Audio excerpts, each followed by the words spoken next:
sorry. Please. Please just give me another chance. Sonny, what's happened to you?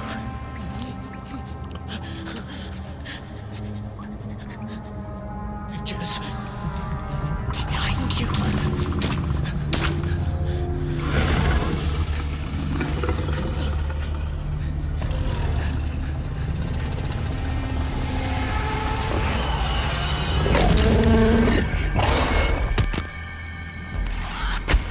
If you're a fan of mediocre B-list horror movies, then I have a game for you.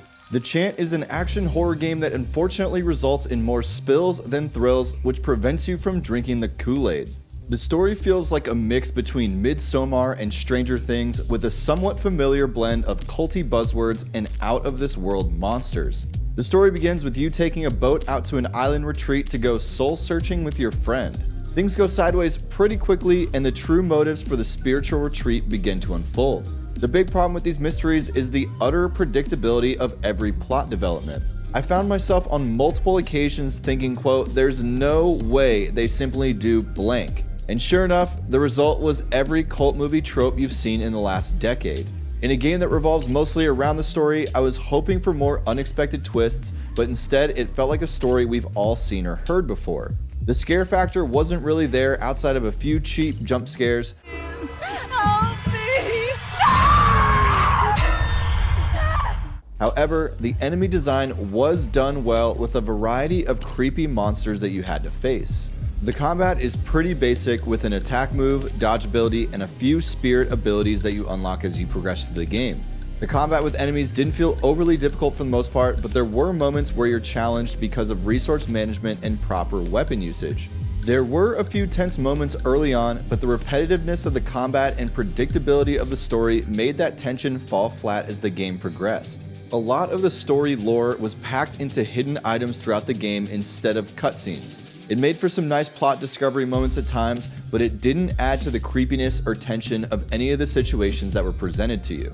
Something about this game that surprised me because of my initial expectations was how much combat there was in the game. Before firing up the game, I thought it was going to be a very cutscene heavy game, but it ended up being a lot of in-game dialogue and combat, which did throw me off initially. There aren't a ton of different weapons, but rather a few options that all have benefits depending on the situation and enemies that you're facing. The monsters that look inspired from Stranger Things live in this glowing aura called gloom that is spread throughout the island. Much of the game's mystery is surrounded by this ominous power that is taking over people's minds, including your own, and it added an interesting mechanic to the game. In order to prevent losing your mind within a fight, you have mind, heart, and spirit meters that are important to maintain at healthy levels. A couple of them are pretty straightforward, with your heart meter being your health and spirit meter being your special ability bank, but your mind meter is probably the most interesting. Similar to real life, when you have a moment of panic, you can't think clearly and things become chaotic. That mechanic is well captured when your mind meter runs out and your character has a panic attack. When this happens, you're unable to fight back with abilities or weapons and often have to flee the scene. What makes it mildly difficult to manage is the fact that the gloom slowly depletes your mind bank. It can get easy at times to forget while getting caught up in a fight, and next thing you know, you're running away or dying. I loved this little mechanic, but I'll admit that it didn't become much of a factor an hour or so into the game as you upgrade your character's mind, heart, and spirit attributes. Outside of being able to survive in the gloom longer, there wasn't much uniqueness to the respective mind, body, and spirit categories, which felt like a bit of a miss. One other aspect of the combat that took away from it was that you didn't really have to fight most of the enemies. When I realized I could get through the mission by just running around the enemies and escaping the gloom zones, I turned into Usain Bolt and high-stepped my way around everybody. There are some moments when you have to stick your feet in the ground and fight, but the majority of the combat encounters felt optional. I understand that survival is a big part, but it makes you question if this game has a solid identity or is trying to do too many things at once. Having the combat feel very optional while rooting all unlockable talents around the combat proficiency made the Chant feel like it was lacking a bit of direction. Another aspect of the game that felt like it got lost in the sauce was the dialogue trees that are randomly and scarcely presented to you.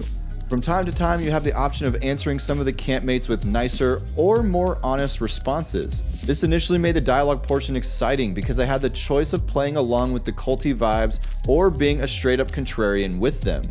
It made for some funny moments depending on your mood, but it ultimately doesn't have any effect on the character development or outcome of the game at the end. You know, I'll have to have you meet with my father so you can tell him that.